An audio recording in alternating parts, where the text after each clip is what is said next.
ছেলের বয়স ৫০ বছর আর প্রয়াত মা হলেন ৫১ বছরের। ভোটার কার্ড ও আধার কার্ডের বয়সের এই ফারাকের দৌলতে যুবকের বিদেশ যাত্রা আটকে গিয়েছে।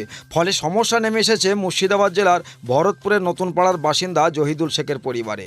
বারবার ওই দুটি কার্ডে সংশোধন করাতে গিয়েও ফিরে আসতে হচ্ছে বলে দাবি। জহিদুল শেখের আধার ও ভোটার কার্ডে ১৯৭৪ সালে জন্ম দেখাচ্ছে, আর তার প্রয়াত মা সুরেমা বিবির জন্মসাল হচ্ছে ১৯৭৩। প্রায় ১ বছর হলো ওই যুবকের মা প্রয়াত হয়েছেন। জহিদুল পেশায় দিনমজুর। কয়েক মাস আগে তিনি পাসপোর্টও তৈরি করে ফেলেছেন কর্মসূত্রে মালয়েশিয়ায় যাওয়ার জন্য। তাতেও তার বয়স ৫০ দেখাচ্ছে, কিন্তু ভিসা সংগ্রহের অফিসে সাক্ষাৎকার করতে গিয়েই বয়সের গেড়োই আটকে গিয়েছেন। দাবি, ভিসা অফিস থেকে বলা হয়েছে মা ও ছেলের মধ্যে ১ বছরের ফারাক কোনোভাবেই থাকতে পারে না, কাজেই বয়সের সমস্যা না মেটালে তার বিদেশ যাত্রা হবে না। এরপর থেকে যুবক প্রশাসনের বিভিন্ন অফিসে ঘুরে বেড়াচ্ছেন সংশোধনের আশায়। জহিদুল বলেন, বিভিন্ন অফিসে বহুবার আবেদন করেছি, কিন্তু কোনো কাজ হচ্ছে না। বলা হচ্ছে আগে মায়ের কার্ড সংশোধন করতে হবে, তারপর আমার কার্ড সংশোধন হবে, কিন্তু মা মারা যাওয়ায় সেটাও সম্ভব হচ্ছে না। অগত্যা আমার বিদেশ যাত্রা বন্ধ হয়ে গিয়েছে।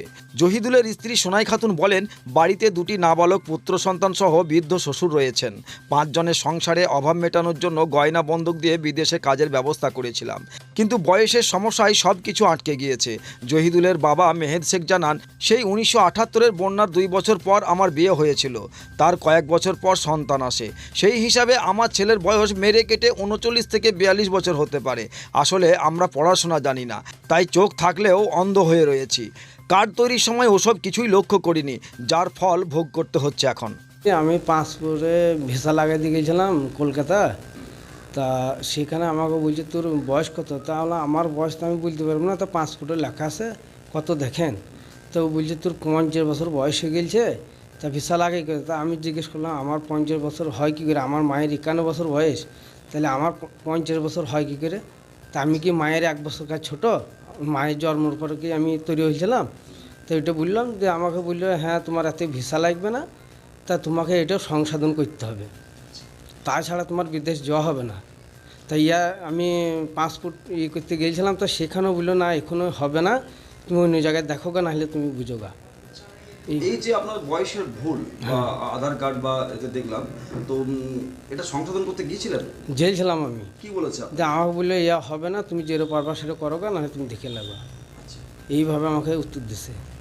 এখন কি চাইছেন? এখন আমি চাইছি যে ধরেন আমার ছেলেপিলে আছে, তা আমি বাইরে ঘাট যাব, তা আমার বয়স যদি ৫০ বছর হয় তাহলে আমি যাবো কী করে? আমার মায়ের হচ্ছে ৫১ বছর বয়স, আমার ৫০ বছর কী করে হয়?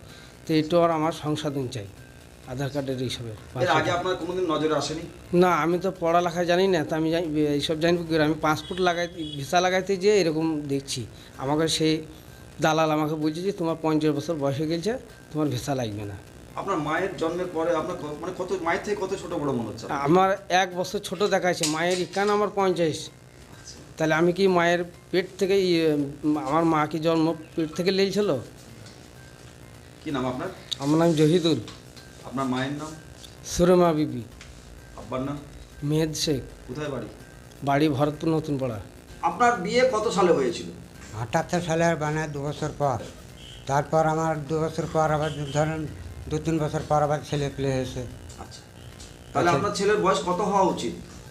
ওই ৪০ থেকে ৪০, না ৪০ এরকম হবে। এরকম কেন হলো বয়সটা? কেন হলে আমি কী করে বলবো আপনার? কি চাইছেন এখন? এখন চাইছি ওই সমস্যাটা মারবা লেগে। কি নাম আপনার? মেহেদ শেখ। ছেলের নাম কি? জহিদুল শেখ। কোথায় বাড়ি? নতুন পাড়া, ভরতপুর নতুন পাড়া। আপনার পছন্দের মোবাইল হ্যান্ডসেট ক্রয় করতে আসুন এক্সক্লুসিভ শোরুম রনি টেলিকম। এখানে টিভিএস, বাজাজ ও স্যামসাং ফাইন্যান্সের মাধ্যমে Oppo, Vivo, Realme, MI, OnePlus, iPhone কিস্তিতে মোবাইল পাওয়া যায় এবং পুরনো মোবাইল এক্সচেঞ্জ করা হয়। আমাদের ঠিকানা ভরতপুর বাজার আলিয়া হাই স্কুলের সন্নিকটে, ভরতপুর, মুর্শিদাবাদ। মোবাইল নম্বর 8170880880।